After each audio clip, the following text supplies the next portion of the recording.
Hello student, class seventh में हम लोगों ने अभी तक जो है दिल्ली सल्तनत के चैप्टर में हमने गुलाम वंश के बारे में सारी डिस्कशन कर लिया है। अब हमारा दूसरा जो वंश आएगा उसके बाद वो खिलजी वंश आएगा। तो खिलजी वंश का जो शासन चलेगा आपका 1290 से 1320, आपको याद रखना है। ठीक है, तो खिलजी वंश की स्थापना किसने की? जलालुद्दीन खिलजी, याद रखिए आप, जलालुद्दीन खिलजी ने की थी। सन 1290 में जब उसकी उम्र रही होगी लगभग 70 वर्ष, तब वह दिल्ली के सिंहासन पर बैठा। वह उदार और दयालु शासक उसको बोला जाता है। ठीक है, इसलिए वह अनुशासनहीनता और विद्रोहों पर काबू पाने में असफल रहा। देखिए, जो थोड़ा सा एक बोल सकते हैं इनोसेंट आदमी था, एक दयालु था, तो वो ज़्यादा अटैकिंग मोड में नहीं रहता था, तो इसलिए काफ़ी विद्रोह हुए, अनुशासनहीनता उसके शासनकाल में हुई। ठीक है, इनका एक दामाद था, उसका नाम था अलाउद्दीन खिलजी। तो 1296 ईस्वी में 6 साल तक इसने राज किया। 1296 ईस्वी में अलाउद्दीन खिलजी, जो इसके दामाद थे और भतीजा भी था, दोनों थे, अब उसने जो है जलालुद्दीन खिलजी का कर दिया वध, हत्या कर दी। और हत्या करने के बाद जो है वो सुल्तान, और जो अलाउद्दीन खिलजी जब बना तो वो एक महात्वाकांक्षी व्यक्ति था। हम तो खिलजी वंश का सबसे ताकतवर यही है, तो इसी के बारे में हम थोड़ी बहुत जानकारियाँ हासिल करेंगे। वह एक कुशल सेनानायक था। वह सिकंदर के समान ही विश्व विजेता बनना चाहता था।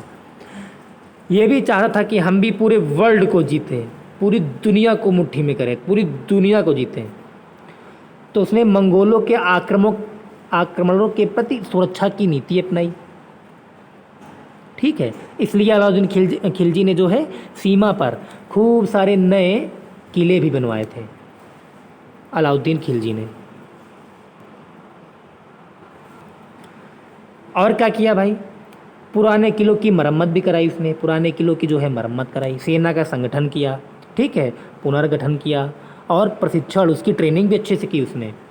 ठीक है, और इस हिसाब से उसकी नीतियाँ थी कि जब तक अलाउद्दीन खिलजी रहे तब तक मंगोल जो है भारत की तरफ आंख उठाकर नहीं देख पाए, इनकी हिम्मत नहीं हो पाई कि वो भारत के अंदर इंटर कर जाए। इतनी अच्छी नीति थी, चाहे वह युद्ध नीति आप बोल दें, चाहे जो है शासन की नीति बोल दें। अलाउद्दीन खिलजी ने अपने साम्राज्य के विस्तार के लिए राजस्थान, गुजरात, मालवा राज्यों से युद्ध में परास्त किया, मतलब इनको जीत लिया और इनको अपने अंडर में कर लिया।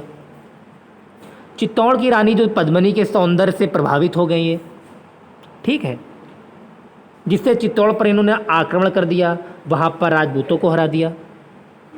तो उसी केस में क्या हुआ, रानी पद्मिनी ने अन्य स्त्रियों के साथ जौहर कर लिया। रानी पद्मिनी ने जो है जौहर कर लिया, जो कि काफ़ी चर्चा में भी रहता है, आप लोगों ने सुना भी होगा। अच्छा, उत्तर भारत में खिलजी ने जो है विजय प्राप्त कर लिया। लगभग उत्तर भारत में अधिकांश भारत जो था लगभग इतना तो उसने कवर कर लिया होगा लगभग। ठीक है, अब बात करते हैं कि दक्षिण भारत में क्या करें, साउथ में, नीचे भारत के निचले साइड में। तो उसने किसको भेजा? मलिक कफूर, सेनापति था उसको।